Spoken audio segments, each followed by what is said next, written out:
Bonjour à tous et bienvenue sur ma chaîne La Bibliothèque d'Emilia. Aujourd'hui on va se faire un petit update lecture sur mes lectures de la première quinzaine de novembre. Et il y en a eu pas mal, j'avoue que mon rythme de lecture a explosé à nouveau. Alors, pas autant que cet été, mais vraiment il y a eu un avant-après entre la période un peu creuse de septembre-octobre où j'ai pas énormément lu et là où j'ai dévoré certains romans, même pas forcément parce qu'ils étaient bons, mais juste parce que j'avais envie de lire, j'étais dans le mood.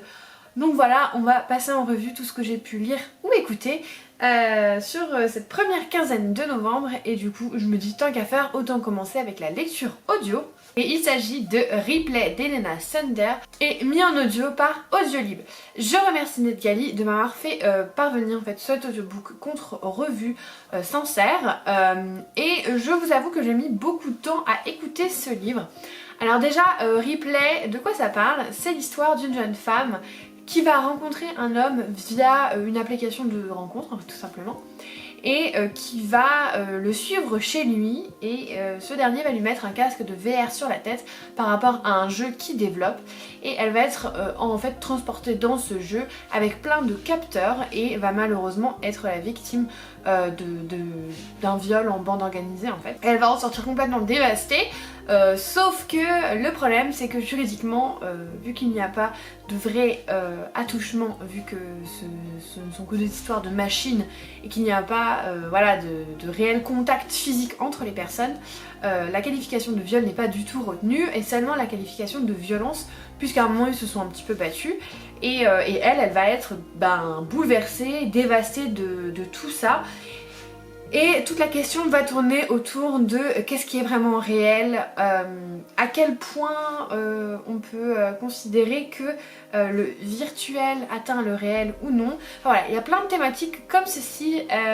J'avais écouté une conférence d'Elena Sander au dernier Quai du Polar où elle avait fait une intervention notamment suite à ce livre-là. Et j'avoue que je l'ai trouvée tellement intéressante cette dame que j'avais très envie de lire son roman. Quand j'ai vu qu'il était disponible sur NetGalley, j'en ai fait la demande et puis du coup j'ai eu l'audiobook. Alors, déjà dans un premier temps, comme souvent avec Audiolib, des petites musiques en début et fin de chapitre qui me dérangent un petit peu.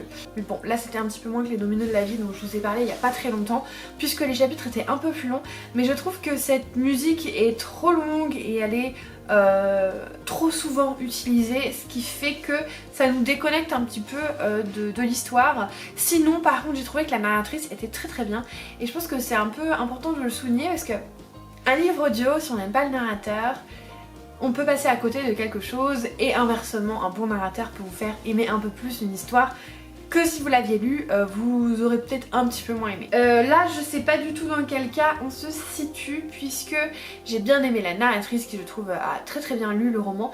Par contre, j'ai trouvé que le roman était très long pour pas grand chose.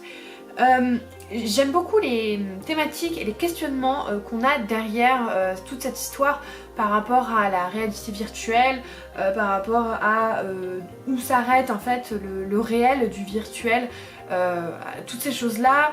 J'ai bien aimé que le personnage de Tristan, qui est donc le jeune homme qu'elle rencontre via son application, soit un personnage qui est vraiment très particulier. Il est glaçant, et en même temps on peut comprendre que sa folie se soit emparée de lui parce qu'il est tellement déconnecté en fait, vraiment déconnecté de la vie, que du coup ça peut se comprendre, bien que ce soit pas du tout acceptable ses actes, mais on peut comprendre qu'il soit complètement déconnecté, ouais, qu'il comprenne pas en fait la réalité des choses. Mais en même temps il était très glaçant et très noir, et j'ai bien aimé ce personnage. Il y a aussi le personnage du voisin de l'héroïne qui pour moi était un personnage bien travaillé. Il y a aussi toute une question autour du deuil, et est-ce que le virtuel peut nous aider à faire notre deuil? Est-ce que ce serait sain de revoir les personnes qui sont mortes via la réalité virtuelle? Voilà, il y a plein de questions et de thématiques là-dessus qui pour moi sont très intéressantes, et pour le coup en conférence c'était génial. Mis dans un roman c'était un peu moins bien, parce que je trouve que voilà, il y a eu beaucoup de trous de moments de... voilà, un peu long, qui s'étiolaient pour pas grand chose. Et du coup, j'ai trouvé que c'était une écoute un peu longue, pourtant c'était pas non plus 25 heures d'écoute. Donc voilà, je suis un peu mitigée sur ce roman parce que vraiment il y a de très très bonnes idées, de très bonnes thématiques, mais il y a trop de moments inutiles à mon sens, ou alors qui auraient pu être racontés beaucoup plus rapidement pour pouvoir se concentrer vraiment sur ces questions-là. Voilà, il y a de très bonnes choses, mais ça n'a pas été un coup de cœur du tout.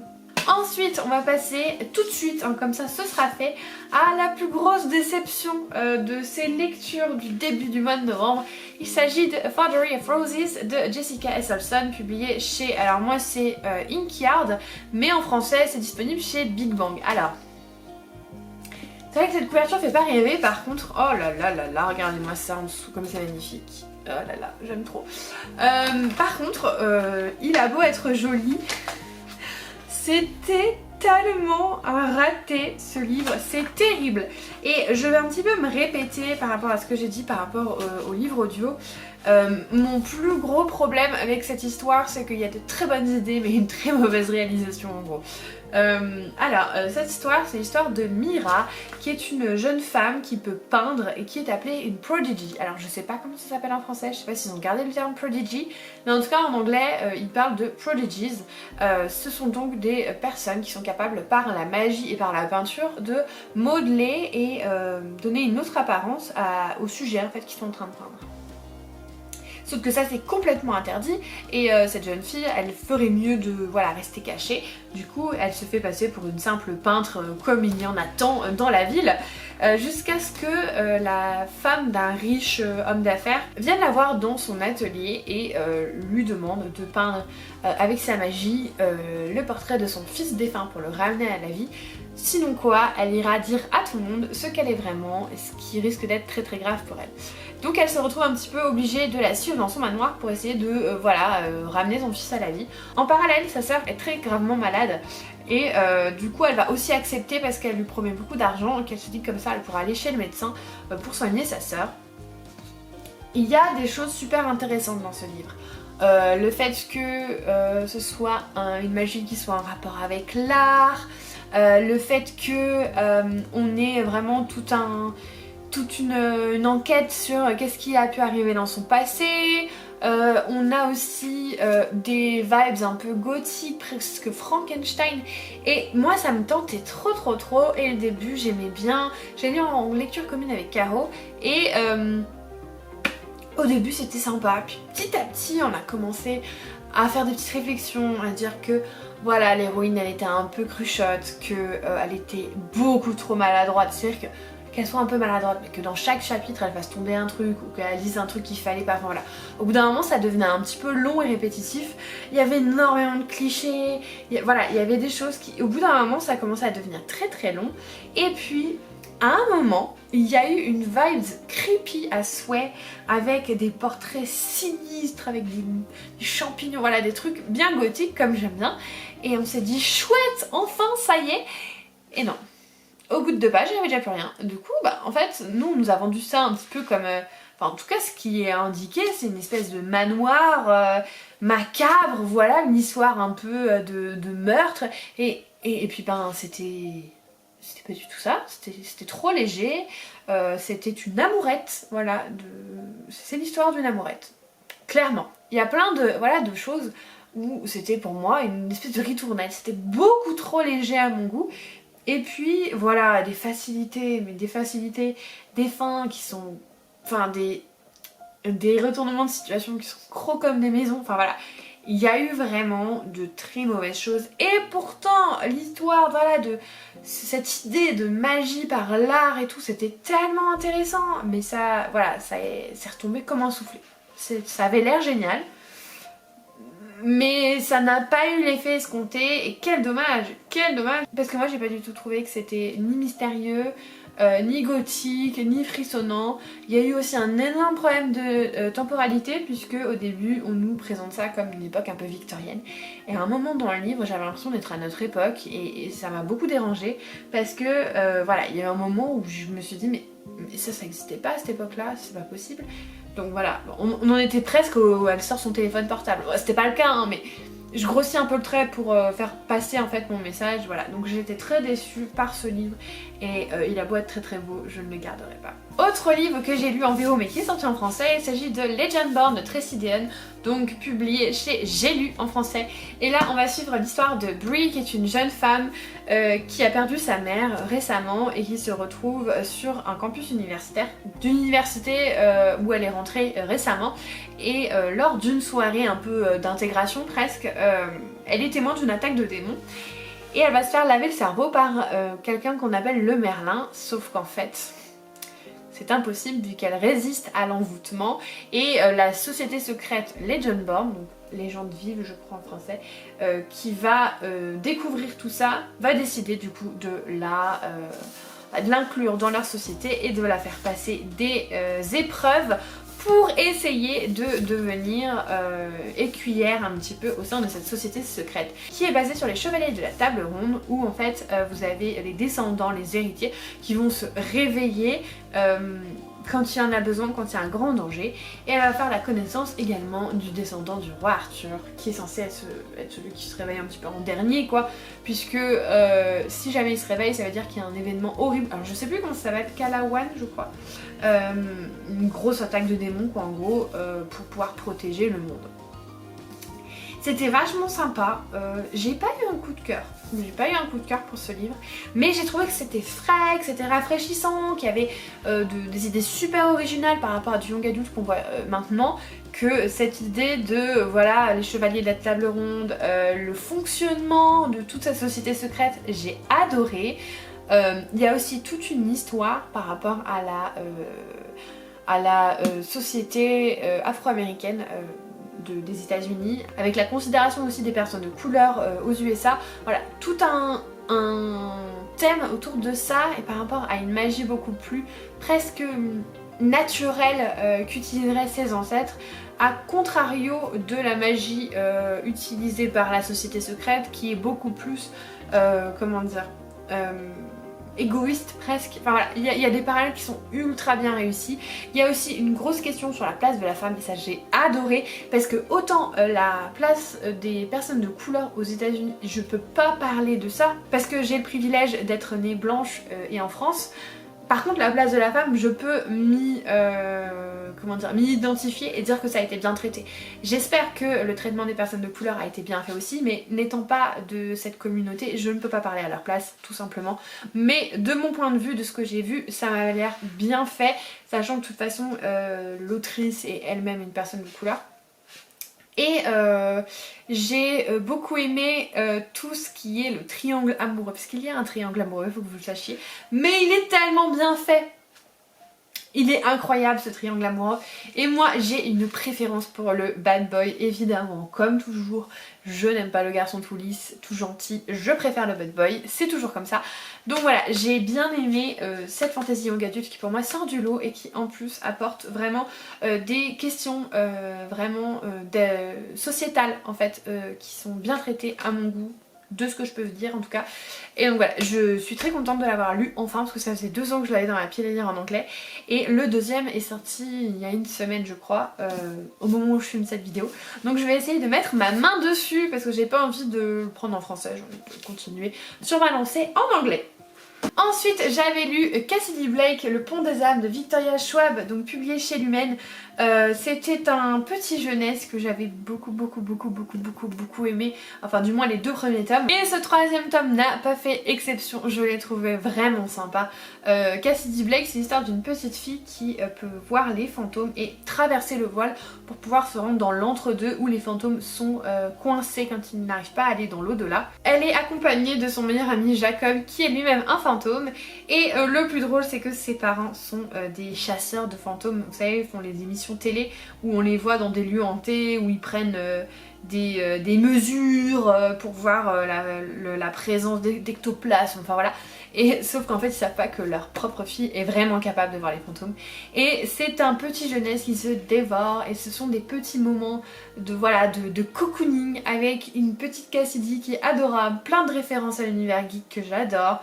Et j'adore aussi la relation entre Jacob et Cassidy et Lara, la nouvelle copine de Cassidy, enfin nouvelle. Disons que plus les tomes vont, plus ils sont amis et j'aime beaucoup le personnage de Lara aussi, qui est un petit peu Madame Je sais tout et qui est très très drôle en son genre. La Nouvelle-Orléans se prêtait magnifiquement à cette histoire puisque là on est un peu moins dans la chasse aux fantômes et un peu plus dans une intrigue fil rouge qui a suivi tout le long de la série. Donc on s'est beaucoup concentré là-dessus sur une traque en fait de Cassidy. Ce que j'ai bien aimé, mais j'avoue que pour le prochain tome, je serais contente de retourner à un format un peu plus traditionnel. Puisque là, la ville de la Nouvelle-Orléans, ça se prêtait à beaucoup de choses. Et je trouve que l'autrice malheureusement a eu trop peu de temps pour raconter beaucoup de choses qui auraient pu arriver et du coup elle a dû choisir, elle a dû faire un choix, c'est vrai. Mais la Nouvelle-Orléans c'est une ville qui est tellement énorme et qui peut tellement apporter beaucoup d'histoires que ça ne m'étonnerait pas qu'elle y retourne. Surtout qu'il y a quelque chose là-bas qui peut être un point de repère, donc j'aimerais bien qu'elle y retourne pour étoffer un petit peu la Nouvelle-Orléans parce qu'il y a vraiment beaucoup de choses à dire, mais ça reste voilà un petit jeunesse que j'ai adoré. J'espère que cette saga continuera. Pour l'instant il n'y a aucune information là-dessus. Selon l'autrice, elle pourrait très bien s'arrêter là, ça pourrait être une fin. Mais voilà, j'espère qu'il y en aura d'autres et je garde espoir parce que c'est vraiment des petits moments sympas et puis bah vie chouette quoi, en fait, vie chouette. Ensuite, je vais vous parler d'un thriller qui m'a été envoyé par les éditions Hauteville contre Revue Sincère. Il s'agit de Rentre avant la nuit de Lisa Jewell, donc publié chez Hauteville. C'est un thriller d'une figure de pointe un petit peu du thriller domestique. Lisa Jewell, elle est très connue et moi ça fait un petit moment que je louche sur ses ouvrages où je me dis tiens ça a l'air sympa, le résumé m'attire bien et donc cette fois-ci quand j'ai pu le recevoir j'avoue que j'étais vraiment très contente de pouvoir mettre ma main dessus. Alors Rentre avant la nuit c'est l'histoire de Tallulah qui a 19 ans, qui est une jeune mère qui vit chez sa propre mère avec son copain et qui va lors d'une soirée disparaître et la police va assez rapidement classer son affaire. Sauf que la mère de Tallulah, elle va jamais perdre espoir et un jour, une certaine dame qu'elle ne connaît pas de base va déterrer un indice qui pourrait les mener sur la piste de sa fille et l'enquête va reprendre et voilà et voilà. J'ai vraiment trouvé cette entrée à la matière avec Lisa Jewell vraiment sympathique. C'est un roman que j'ai lu en 2 jours, il fait quasiment 500 pages. Et j'ai dévoré en 2 jours parce que j'avais envie de savoir ce qui se passait. En fait, ça n'a pas été un coup de cœur. Je pense que je me souviendrai pas pendant très longtemps des détails de cette histoire. Mais par contre, j'ai adoré le lire. Je l'ai lu en 2 secondes. J'ai tourné les pages pour savoir ce qui se passait parce que vous avez une double narration avec à la fois le temps présent et à la fois les quelques jours, semaines avant la disparition de Tallulah de son propre point de vue pour arriver à voilà, un rassemblement des deux et je l'ai trouvé vachement bien fait, c'était très addictif, j'ai vu venir ce qui se passait assez rapidement. Mais il y a un petit truc à la fin qui rajoute un petit peps que j'avais pas du tout vu venir et qui m'a fait dire ouais quand même, ça je l'avais pas vu venir. Même si le gros du gros, je m'en étais douté assez rapidement. Il y a des personnages qui sont magnifiquement décrits, glaçants, qui sont effrayants presque, qui sont... atteint de perversité et de pensée morbide. Enfin voilà, le traitement des personnages a été très bien fait à mon sens. J'ai eu mes petits soupçons tout au long, on se dit ah peut-être que c'est cette personne, peut-être que c'est cette personne qui a fait quelque chose.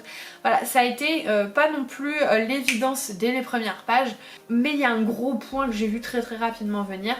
Ça n'empêche pas que j'ai passé un très bon moment avec ce livre, que je vous le recommande.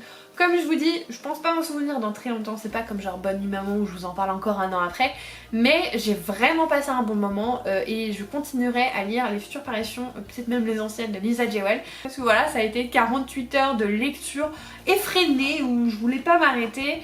Et j'adore ça, j'adore cette sensation où on peut pas s'arrêter, où on a envie de lire, on a envie de savoir ce qui se passe.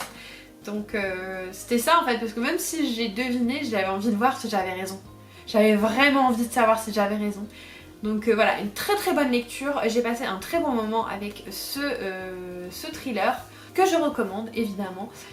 Et je remercie encore une fois les éditions Odile pour me l'avoir envoyé. Ensuite j'ai lu Belladonna d'Adaline Grace, donc publié chez Other & Stoughton. C'est un éditeur anglais et surtout c'est ma version Fairyloot, comme toujours avec de jolies choses. Voilà, et la Naked qui est très très belle.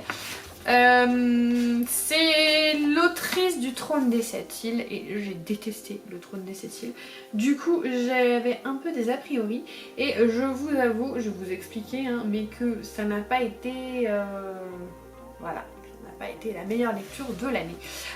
Dans cette histoire on va suivre Signa qui est une jeune femme qui a le talent, enfin le talent, si on peut appeler ça un talent, le don de pouvoir rester immortelle. Quand elle meurt en fait, elle tombe dans un entre-deux où elle va voir la mort, enfin le représentant de la mort, et ensuite elle va ressusciter comme si de rien n'était. Et en fait autour de Signa il y a énormément de morts, il y a beaucoup de gens qui y sont passés, il y a beaucoup de gens qui s'occupaient d'elle qui sont décédés, du coup elle ne fait que changer en fait de tuteur tout le temps. Et surtout elle développe une relation avec la mort qui est assez particulière puisque c'est un petit peu la seule figure de stabilité dans sa vie. Elle va débarquer donc chez ses nouveaux tuteurs et voir une petite fille qui est très malade et sa mère est morte il n'y a pas longtemps, sauf que il se pourrait bien que sa mère ait été assassinée. Du coup elle va essayer de mener l'enquête pour savoir ce qui s'est vraiment passé, quels sont tous les mystères qui entourent cette famille. De très bonnes choses dans ce livre. J'ai adoré le côté voilà, ne peut pas mourir, va dans l'entre-deux. Il y avait un côté très gothique. J'ai beaucoup aimé le personnage de Signa qui pour moi était vraiment mélancolique, presque une Mercredi Adams. Pour moi c'est un peu, je me la représentais un peu comme Mercredi Adams. Je l'ai beaucoup aimée, enfin du moins dans le visuel et la morosité, mais pas surtout. Mais voilà, c'est un personnage que j'ai bien aimé et j'ai bien aimé aussi le personnage de la mort.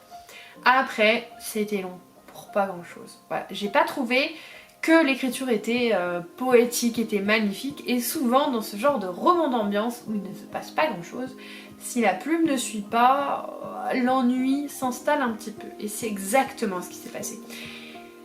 Il y avait une ambiance très sympa, il y avait plusieurs questions qui pouvaient être soulevées par rapport à qui a fait quoi, l'identité du meurtrier, pourquoi, mais c'était long et il se passait rien. Il y avait des chapitres entiers où je me disais ok j'ai lu ça mais il ne s'est strictement rien passé et l'écriture n'a pas fait que j'ai été vraiment emballée. Je pense que je ne suis pas très fan de l'écriture d'Adaline Grace. Déjà, l'avantage c'est que ici j'ai bien aimé les personnages alors que je les avais détestés dans le Trône des Sept Îles. Donc c'est quand même mieux, mais voilà, ça n'a pas été faramineux. C'est pas une mauvaise lecture, attention. Et surtout, je ne dis pas qu'il ne faut pas le lire. Au contraire, je pense que ça peut plaire à plein de personnes. Comme je vous dis, c'est un roman d'ambiance, donc ça passe ou ça casse. Moi, ça ne l'a pas trop fait, mais vu que j'aime bien les personnages, j'ai quand même envie de lire la suite parce que je crois que c'est une duologie et j'ai quand même envie de savoir ce qui va se passer. La fin en plus est très très sympa, elle ouvre la perspective à plusieurs choses et ça donne envie de continuer. Voilà, ça donne vraiment envie et malgré tout, voilà, je pense que je continuerai parce qu'il y a des bonnes choses dans ce livre, il y a des choses vraiment sympas, c'est juste que pour moi c'est pas une écriture poétique qui fait que je me régale dans ce roman. Mais ça reste pas une mauvaise lecture, c'était sympa, je lirai la suite quand même pour avoir le fin mot de l'histoire. C'était pas mauvais, mais ça n'a pas été aussi bien que ce que je pensais. Voilà, je m'attendais à beaucoup plus. Je m'attendais à adorer ce livre, les thèmes, l'ambiance, tout me parlait. Et ça a été un peu bof quoi. Mais ça reste quand même une lecture sympa. Ensuite, avant-dernière lecture, il s'agit de Shades of Light de V.E. Schwab, publié chez Lumen, la troisième partie de la première trilogie dans l'univers de Shades of Magic, puisque l'autrice va écrire une seconde trilogie qui se passera 7 ans après la fin de ce tome, qui suivra notamment d'autres personnages, même si apparemment on va revoir certains personnages dans la suite, mais voilà, c'est la conclusion de la première trilogie. L'histoire de Shades of Magic, c'est l'histoire d'un monde qui en fait a 4 mondes parallèles. Vous avez le Londres noir, le monde noir en fait qui a été complètement consumé par la magie. Vous avez le monde blanc qui a une pratique très particulière de la magie, elle est très dangereuse, c'est très dangereux de faire de la magie. Vous avez le Londres rouge où là la magie est glorifiée, où les habitants vivent en harmonie et en paix avec la magie, et vous avez le monde gris où la magie est inexistante. C'est de là que vient notre chère Lila qui va un jour faire la connaissance de Kel qui est un Antari et qui peut donc traverser les différents mondes, et qui va le suivre, enfin surtout elle va lui shipper quelque chose qu'il va essayer de retrouver, un artefact assez important, et du coup ils vont commencer leur aventure. C'est le 3e tome, donc la conclusion de toute une histoire concernant le roi des ombres qui veut détruire tous les Londres et tous les mondes du coup, et en fait leur but c'est tout simplement de sauver les mondes. Voilà, je peux pas vous en dire plus puisque c'est un 3e tome, donc sinon il y a gros spoil. Mais voilà, en gros, pour essayer de vous résumer le truc sans que je puisse vous spoiler, voici l'histoire de Shades of Light. Et mamma mia, qu'est-ce que c'était bien! Oh, les 2 premiers tomes étaient vachement bien, je les ai beaucoup aimés, mais c'est vrai qu'il y avait des petites longueurs parce que l'autrice expliquait son monde, expliquait voilà, donc des fois c'était un peu long, mais ça restait très agréable. Mais alors celui-là... Déjà il est très lourd donc il me fait mal au poignet. Celui-là c'était une course folle, effrénée, de l'action dans tous les sens sans que ça desserve la psyché des personnages. C'était vraiment sympa, il y a eu beaucoup de moments où j'étais en stress, il y a eu des moments où j'ai pleuré, des moments où j'étais là genre non ça peut pas arriver, des moments où je me suis dit mais où sont-ils, pourquoi sont-ils là, pourquoi font-ils ça, vraiment où ça m'a procuré plein d'émotions. Et je l'ai lu en lecture commune avec The Book of Melanie et elle aussi elle est dans les mêmes états que moi. Des fois on s'envoyait des messages, alors, je peux pas vous dire la teneur du message, avec plein de smileys qui pleurent et on était genre non mais pourquoi, enfin voilà.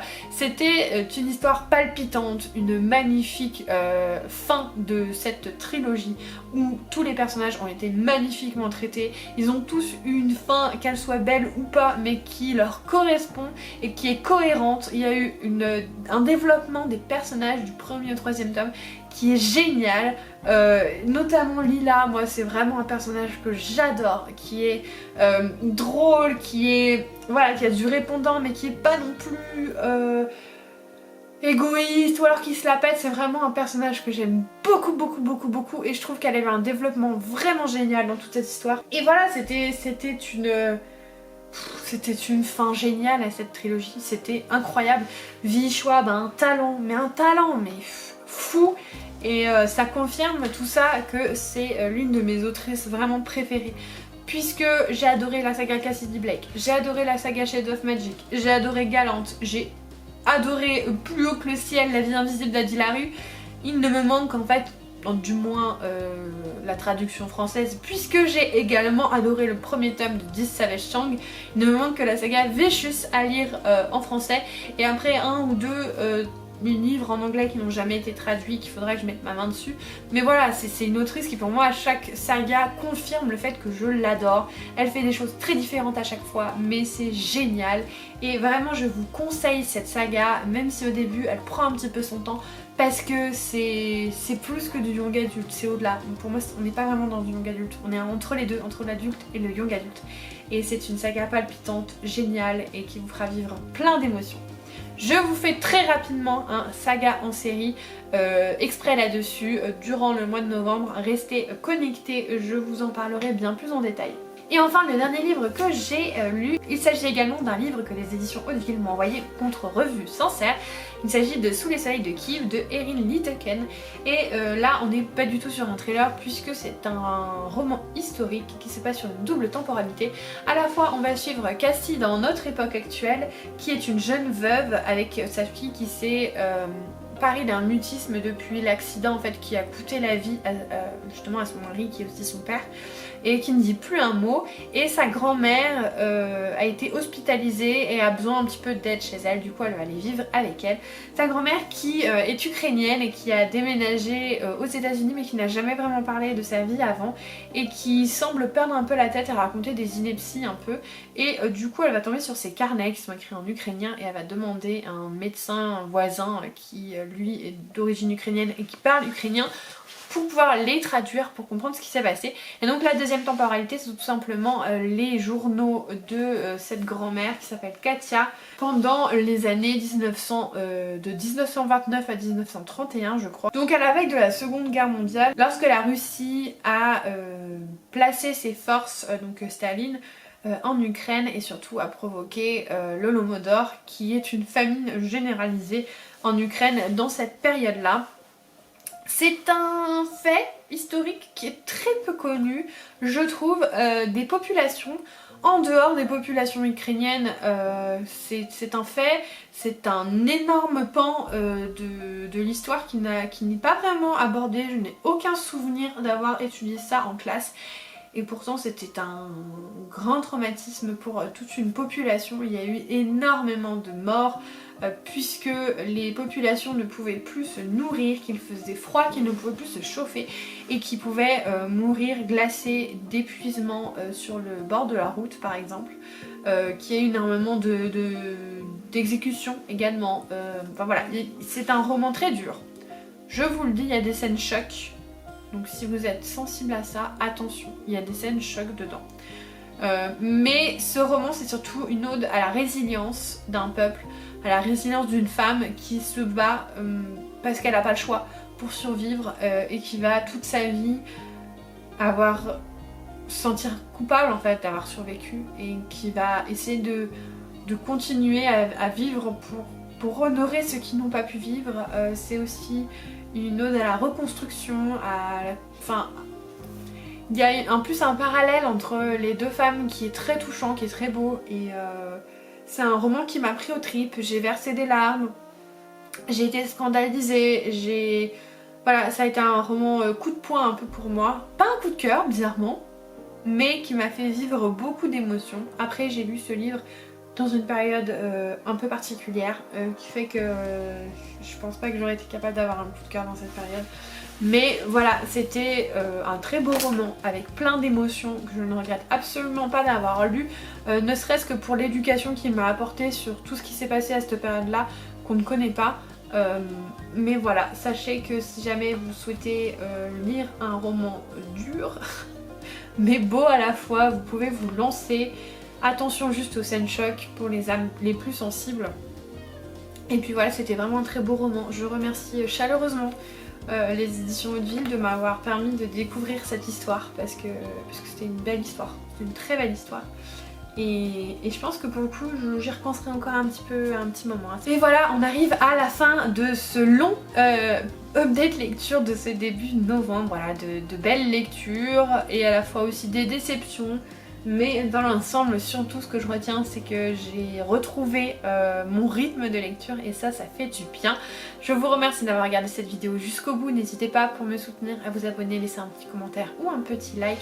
Je vous remercie de votre soutien depuis le début. N'hésitez pas à me dire s'il y a un livre parmi cette sélection qui vous fait envie ou que vous avez déjà lu et adoré ou que vous avez envie de lire. Dites-moi tout ça en commentaire. En attendant la prochaine vidéo, je vous souhaite évidemment de merveilleuses lectures et comme d'habitude, je vous fais des bisous.